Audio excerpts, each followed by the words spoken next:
So here is this line. First I'm going to introduce you this part. So here we have connected the temperature machine directly to this hopper. And here we have the valve, electric valve. And this is the hopper for the nut.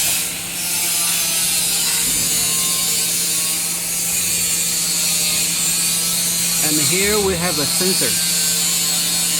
So this sensor is to detect the amount of the chocolate inside the hopper.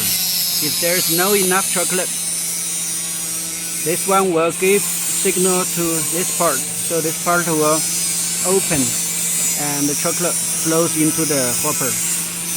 And at the same time, this part will start work too. So the nuts will go in this hopper.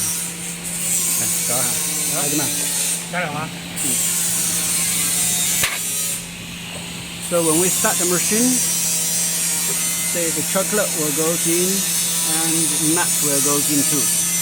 When the chocolate reach a certain amount, this part and this part will stop automatically.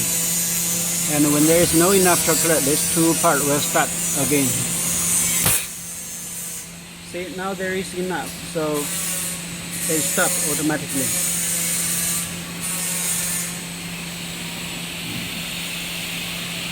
The speed of this part, of the feeding speed of this and this part can be controlled by speed controller here and the speed control for this. So you will control this part and this part to find a certain correct ratio for the chocolate and the nuts.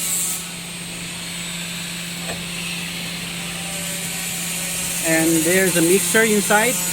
We have a speed controller here too.